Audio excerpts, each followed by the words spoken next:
दोस्तों, मैंने startup start किया था 2020 कोरोना के पीरियड में। मैंने dry fruit segregation packing and sale startup किया था, पर मैं फेल हो गया था। मेरा नाम विवेक है और मैं रोहिणी, दिल्ली में रहता हूँ। आइए इस पर विस्तार से बात करते हैं।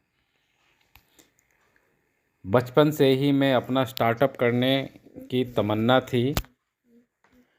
नवंबर को मेरी डॉटर का बर्थडे था। मैंने उस दिन सोचा अपना काम भी स्टार्ट करना है। इसी सोच के साथ मैंने काम स्टार्ट किया। बहुत रिसर्च करने के बाद मैंने ड्राई फ्रूट का बिजनेस स्टार्ट करने का डिसाइड किया। फिर मैं दिल्ली से बिलोंग करता हूँ। फिर मैंने ड्राई फ्रूट की मार्केट को सर्च किया और दिल्ली में एक जगह है खरी बावली। इंडिया की ड्राई फ्रूट की सबसे बड़ी मार्केट है। फिर मैंने वहाँ जाने का फ़ैसला किया।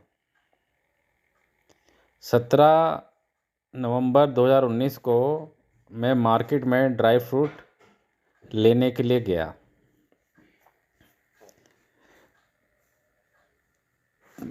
पर ड्राई फ्रूट प्राइस पता करने के लिए जब मैं दुकान पर गया तो मार्केट में देखा मैंने कि मार्केट बहुत बिजी है। सब जिस दुकान पे मैं गया सब मेरे से पूछते थे कि भाई कितनी क्वांटिटी लेनी है।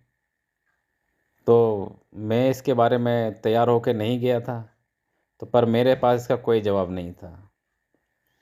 फिर उन्होंने पूछा भाई कौन सी क्वालिटी लेनी है, तो मेरे पास इसका भी कोई जवाब नहीं था। तो उस दिन मैं मार्केट से कुछ भी लेके नहीं आया। फिर मुझे समझ में आया कि भाई इनकी क्वालिटी और क्वांटिटी दोनों चीज़ इम्पोर्टेंट हैं। अगले दिन फिर मैंने रिसर्च किया और क्वालिटी ऑफ ड्राई फ्रूट में क्या होती है और क्वांटिटी मुझे कितनी लेनी है, तो इसके बारे में मैंने थोड़ा रिसर्च किया। तो फिर मैं अगले संडे 24/11/2019 को मार्केट में फिर गया। वहाँ पे उन्होंने मेरे को जो मिनिमम क्वांटिटी बताई, वो बताई थी 25 केजी बादाम का एक पूरा बोरी थी। और 700 उसका जो प्राइस मुझे बताया 750 रुपये बताया पर केजी। उन्होंने मुझे 10 केजी काजू जो 840 रुपये में दिए, और 25 केजी किशमिश 360 रुपये में, और 360 रुपये केजी के हिसाब से, और 25 केजी वॉलनट 540 रुपये के हिसाब से उन्होंने मेरे को दिए। मेरे पास कुल 60,000 रुपये थे जो मैंने सोचा था मैं बिजनेस में लगाऊं। उसमें से मैंने 18,750 बादाम में लगाए, 8400 काजू में, 9,000 किशमिश में, और 13,500 वालनट में मैंने लगाया। कुल मिलाकर मेरा खर्चा जो हुआ वो लगभग 50,000 के आसपास, 49,750 मेरे खर्च हो चुके थे। मेरे पास लगभग 11,000 रुपये बचे थे। फिर मैंने वहाँ परचेज करने के बाद में मैंने देखा मार्केट की गली इतनी छोटी थी कि वहाँ पैदल चलना ही मुश्किल है। अब इसको मैं घर पर कैसे लेके जाऊँ। पर मैं मटेरियल ख़रीद चुका था, तो अब मेरे पास कोई दूसरा कोई उपाय नहीं था। फिर मैंने बड़ी मुश्किल से कुली करके वो सामान बाहर पहुँचाया, और बाहर पहुँचाने के बाद वहाँ से मैंने रिक्शा की। रिक्शा करने के बाद उसको मैं जो टैक्सी स्टैंड है वहाँ तक लेके गए। फिर वहाँ पर मैंने टैक्सी कर कर अपने घर पहुँचा। इसमें टैक्सी करने में मेरे को 500 रुपये तो उन्होंने ले लिए और 150 रुपये कुली ने लिए। तो कुल मिलाकर 500, 150, 650 मेरे ये भी खर्च हो चुके थे। फिर जब मैं कैब कर घर पहुंचा तो घर पर मैंने कोई लोकेशन भी डिसाइड नहीं कर रखी थी कि मटेरियल को कहाँ रखना है। तो मैंने फिर एक मेरा रूम है ऊपर, तो मैंने सोचा इसमें रख देता हूँ, ओपन रूम है, तो मैंने उसमें वो मटेरियल सारा रख दिया। मेरे पास तो अभी मटेरियल की पैकिंग के बारे में भी कोई जानकारी नहीं थी। फिर मैंने पैकिंग मटेरियल की नॉलेज ली, कंपनी के लिए स्टिकर वगैरह बनवाए। इसमें मेरे स्टिकर में और पैकिंग में मेरे 10 दिन और निकल गए। मैं मटेरियल पैक करना, फिर मैंने सोचा कि मटेरियल पैक करके बेचते हैं, अदरवाइज़ तो और लेट हो जाएंगे। तो फिर मैंने मटेरियल पैक कर कर उस पर स्टिकर चिपका कर पन्नी पर बेचना चालू किया। पर मैंने देखा कि कुछ बादाम में हल्का सा जो मॉइस्चर आ गया है, तो मेरे को एहसास हुआ। फिर मैंने मटेरियल पैक कर कर मैं दुकान पर जाने के लिए तैयार हुआ। फिर मैं दुकान पर गया, तो मैंने दुकान वालों को अपना मटेरियल दिखाया। उसने मटेरियल चेक किया। मटेरियल चेक करने के बाद में काजू बादाम किशमिश सब उसने मटेरियल चेक किए। तो अगले दिन भी फिर उसने बताया मुझे कि सभी में हल्का सा मॉइस्चर लग रहा है। फिर जब मैंने उसको दिखाया, उसको मैंने मटेरियल सब दिखाया था, उसने मॉइस्चर लग रहा है। उसने बोला कि भाई साहब प्राइस बताओ, प्राइस। मैंने उनको, जब मैं 740 रुपये का बादाम लेके आया था, मैं 780 रुपये बताए। और काजू का मैंने 840, किशमिश का मैंने 960, और वालनट में 540 रुपये में जो लेके आया था मैं। तो इसका जो प्राइस है, मैंने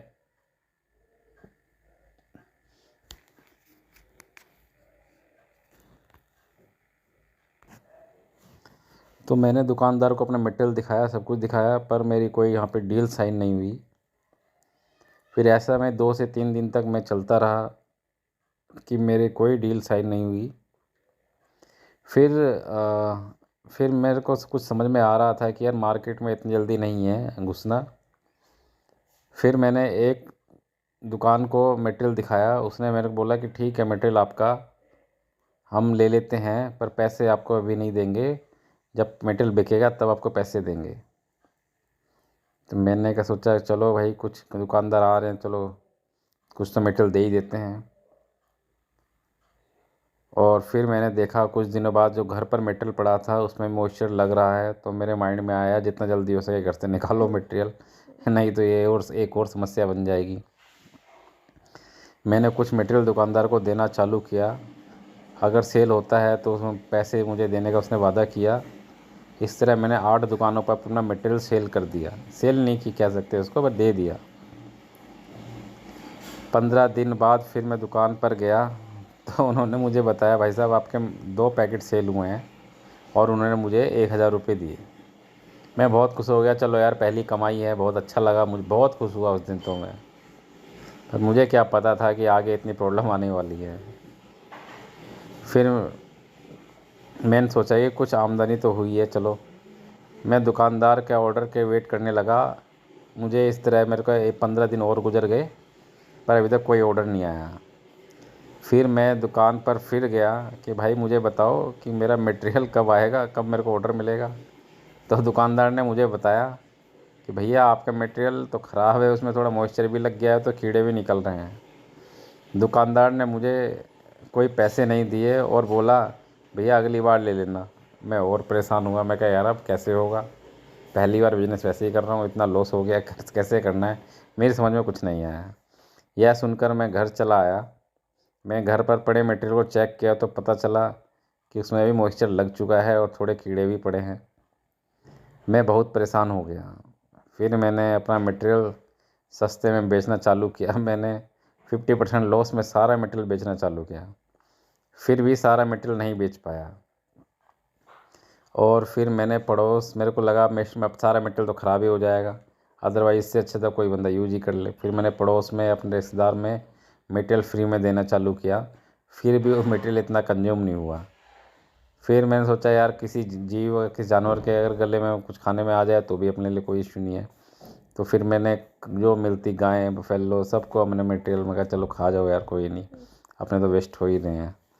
तो भैया ये मान के चलो मार्च तक मेरा लगभग 40,000 का लॉस हो गया था, जिनमें से मेरे को सिर्फ 1,000 रुपये मेरे को कैश मिल पाए थे, बाकी सारा मटेरियल मेरा चला गया था। तो ये मेरे लॉस की कहानी है दोस्तों। और अब बाकी आज की इसकी जो लर्निंग है वो ये है कि मटेरियल का जो स्टोरेज है वो आपका ठीक होना चाहिए। जिस प्राइस पर आप मटेरियल ख़रीद रहे हो और जिस प्राइस पर आपको बेचना है ये आपको पहले से क्लियर होना चाहिए। आपके पास में कैश फ्लो भी अच्छा होना चाहिए। और मैं तो ये कहूँगा, अगर आप कोई बिजनेस स्टार्ट कर रहे हो तो कस्टमर पहले से अलाइन कर लेना चाहिए, और मटेरियल कोई भी उधार पर नहीं देना, वरना तो लॉस ही रहने वाला है।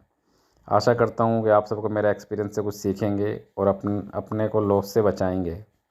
मेरी जो एज का एक्सपीरियंस आगे का एक्सपीरियंस जानने के लिए मेरे चैनल को सब्सक्राइब करें, लाइक करें। अगर आपको और कुछ जानना हो तो प्लीज़ कमेंट करें, मैं आपका आभारी रहूँगा। बहुत बहुत धन्यवाद। Thank you.